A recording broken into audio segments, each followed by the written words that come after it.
Okay, all right, team. This is our practice robot. Our regular robot has been bagged and tagged, so we're gonna go through this little robot Ozotron 3000 on the practice bot. All right, so robot powered from a 12-volt sealed lead acid battery, 18 milliamp hours.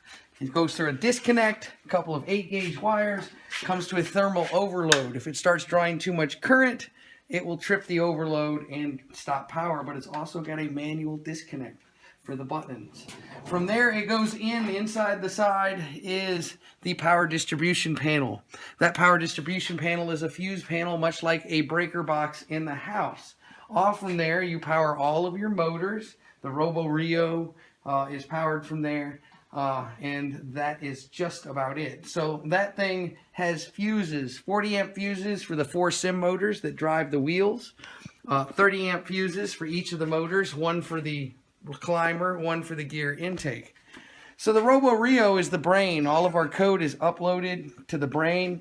That will determine what goes where, when, and how. If you look, there is a pulse width modulation. It comes out, it tells the motor to go forward, backwards, full speed, half speed. We're not going to get too much into that. Powered from the Robo Rio.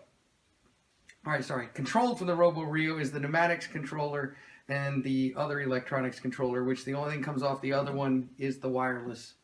The pneumatics controller has a pressure switch, which is over on that side of the robot underneath that gauge. That pressure switch is set to where if it gets down below 90 pounds, it will kick on. After it gets up to 120 pounds, it shuts off.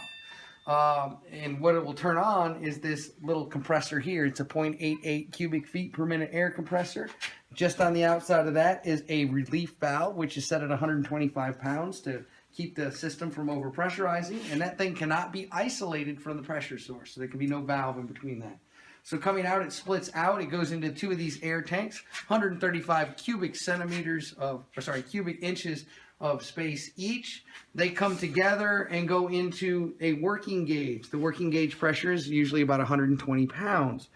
Upstream of that working gauge, they then come together and go to a pressure regulator. That's a throttle valve and throttles down to the actual actuating pressure, which is set at about 50 pounds.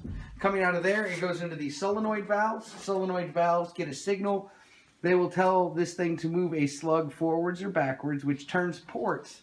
And it will take air through those tubes coming out, and it will put air on one side, and if it comes to this side, it will relieve pressure on the other side so that it moves the gear or the pneumatic cylinder in and out. These here are throttle valves so that we can limit the speed at which it goes in and out.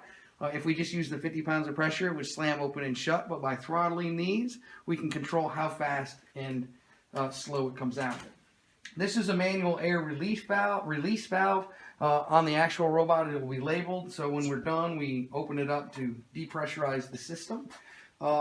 This thing is also labeled as the power disconnect. We've got a camera, which is powered directly from the Robo Rio and sends signals back through the wireless controller.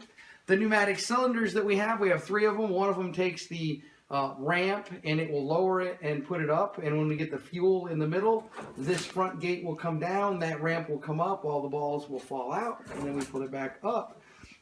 So one cylinder controls the front gate, one controls the ramp, and then one controls the gear catch. So the gear catch opens up, closes on the gear, we take it, and we can drop them off. On the front of the robot, we've got 2 other controllers. These are spark motor controllers, whereas the Talons are the ones, Victor are the ones that control the main motor going in and out. They control these 2 motors. This is the intake mechanism, which is a kit that we got from Andy Mark. There is a reduction gear on this, so it slows it down. It spins this gear connected to that one, spins the wheels around, grabs a hold of the fuel, and pushes them up. It takes 3 or 4 fuel before it starts spilling out into the bin. And the last and final thing, we have the climbing mechanism. This is a 100-to-1 gear ratio. So every 100 times this motor goes around, it spins this shaft once. This has the dual lock, which is basically like Velcro on it to catch the rope. It grabs a hold of that rope, spins it in, pulls it up, and then we will have a ratcheting wrench that will sit on this side, and it will be zip tied back, and then when it gets to the top, it keeps it from coming back down. I think that pretty much covers it.